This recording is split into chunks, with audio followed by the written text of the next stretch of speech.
श्री स्वामी समर्थ. नमस्कार स्वामी भक्तांनो, श्री स्वामी समर्थ या चॅनलमध्ये तुमचं मनःपूर्वक स्वागत. आज आपण रथसप्तमी म्हणजे काय व रथसप्तमीची कथा बघणार आहोत. माघ महिन्यातील शुक्ल सप्तमीला रथसप्तमी साजरी केली जाते. या दिवसापासून सूर्य आपल्या रथात बसून प्रवेश करतो. या रथेला 7 घोडे असतात म्हणून रथसप्तमी असा शब्द वापरला जातो. या दिवशी आदित्य नारायणाची पूजा करतात. सूर्य ग्रहाचा राजा असून त्याचे स्थान नवग्रहामध्ये आहेत. सूर्य स्वयंप्रकाशी असून अन्य ग्रहांना त्याचा प्रकाश घेतात. अशा ह्या सूर्याला खूप अशी मान्यता आहेत. उत्तरायण म्हणजे रथसप्तमी होय. सूर्याचा उत्तरायण प्रवेश आणि त्याच्या रथाचे 7 घोडे याचे संदर्भ या रथसप्तमीला आहेत. सूर्याच्या रथात सूर्यलोक, नक्षत्रलोक, ग्रहलोक, भूलोक, नागलोक, स्वर्गलोक आणि स्वर्गलोकाजवळील शिवलोक या सप्तलोकांमध्ये भ्रमण करण्याचे सामर्थ्य आहेत.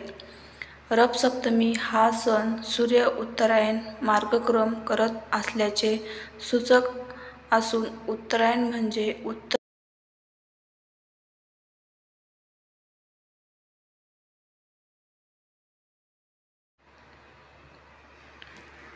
म्हणजे उत्तर दिशेकडून मार्गक्रमण करणे. रथसप्तमी हा सण हळूहळू वाढणाऱ्या तापमानाचा दर्शक असतो. सूर्यदेवताला सतत ह्या रथात विराजमान असते. देव देवळात असल्यामुळे ज्या प्रकारे देवळाला महत्त्व प्राप्त होते तसेच महत्त्व सूर्याच्या रथाला आहे. ज्यामुळे रथसप्तमीला सूर्याच्या उपासनेबरोबरच प्रतिकात्मक रथेचेही पूजेला खूप महत्त्व आहे. त्यामुळे रथसप्तमीच्या दिवशी रथाचेही पूजन केले जाते. रथसप्तमीची पूजाविधी. रथसप्तमीला अरुंधकालीन स्नान करावे. सूर्यदेवताची 12 नावे घेऊन 12 सूर्यनमस्कार घालावे. पाटावर रथात बसलेले सूर्यनारायणाची आकृती काढून त्याची पूजा करावी. त्याला तांबडी फूल व्हावीत. सूर्याला प्रार्थना करून आदित्य हृदय स्तोत्र, पाटावर रथात बसलेले सूर्याला प्रार्थना करून आदित्य हृदय स्तोत्र, सूर्य अष्टकम आणि सूर्यकवच याचे पठण करावे. यापैकी एखादे स्तोत्र भक्तिभावाने म्हणावे किंवा ऐकावे. खिरीपुरीचा नैवेद्य दाखवावा. सूर्यदेवाची रथाला असणारे 7 अश्व, सप्ताहातील 7 वार व 12 चाके 12 राशी दर्शवतात. या 12 राशीचे प्रतीक म्हणून देवासमोर 12 प्रकारचे धान्याची राशी मांडून त्याची मनोभावे पूजा करावी व त्यानंतर ते धान्य आपल्या घरातील धान्यात साठवावे. अंगणात गौऱ्या पेटवून त्यावर एका बोळक्यात दूध ओतू जाईपर्यंत तापावे म्हणजे अग्नीला समर्पण होईपर्यंत ठेवावे. त्यानंतर उरलेले दुधाचा घरातील सर्वांना प्रसाद म्हणून ग्रहण करावे.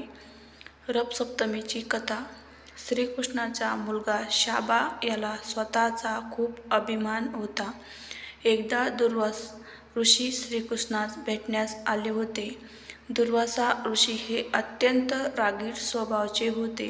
हे श्रीकृष्णाच्या मुलाला माहीत नव्हते.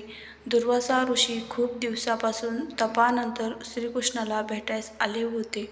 दुर्वासा ऋषी याचे शरीर तपामुळे खूप कमजोर झाले होते. तेव्हा हे शाबाने बघून त्यांना खूप हसला. त्यामुळे ऋषीमुनीला खूप राग आला. त्यांना हसण्याचे कारण कळाल्यानंतर त्यांना राग आला. त्यांनी त्याला शाप दिला, तुझे शरीर कुष्ठरोगी होईल. तसेच घडले.